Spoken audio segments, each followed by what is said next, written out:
I think the low points is when you have to just keep on going, and when you're trying to read and you can't find information,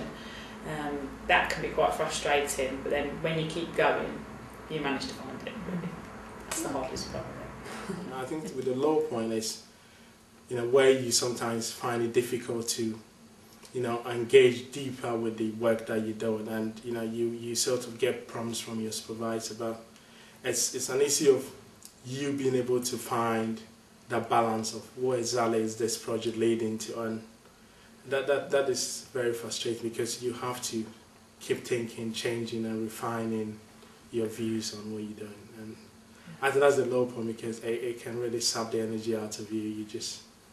I think that's the low point for me. I think because maybe when you start, you do very sort of small research, action research in class, and then when you start the dissertation or the practice-based project, I think it's much of a bigger project, but you don't say it when you start. You think it's something you can easily, get around, and as you start, you realize it's quite a big thing to handle, and you have to regularly thinking about it. Maybe sometimes when sleeping, it comes into mind what you have to do next, so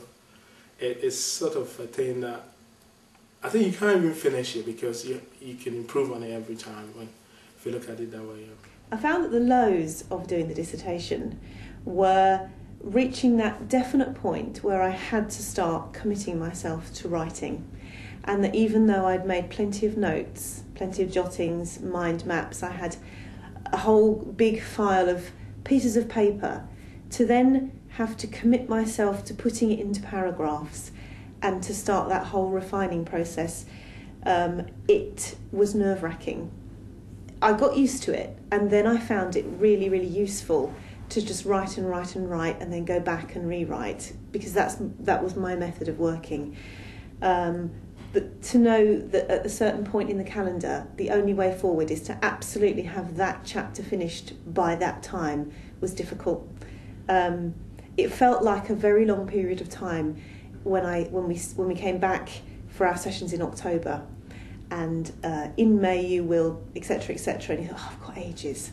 When actually, then I had my tutorial, and really helpfully, my tutor did me a timeline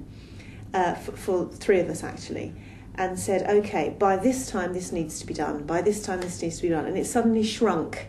the time, and I suddenly realised that if I didn't have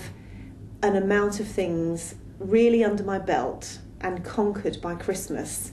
I was going to be running to try and keep up with it all. So that was a particular low for me.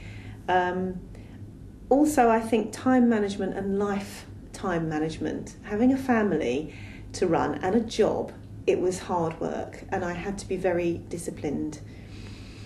I found that telling people what I was doing, not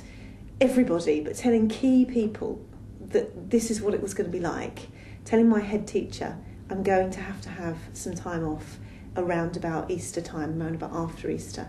telling my husband I'm really sorry but you're going to have to do all of this, saying to my children we can't do it today, I'll be able to do it in a couple of months, but today is just out. And really, I suppose, preparing people for what I would be doing and how unavailable I would be at certain times, and telling them that it was short term. It's all going to be over in 5 weeks. Sorry, but that's that. You'll have to just come to terms with it. They were the lows because I suppose I felt I was a bit straitjacketed, but I knew it was temporary, it was finite. And for me, I knew I had to absolutely dedicate myself during those weeks, because without that,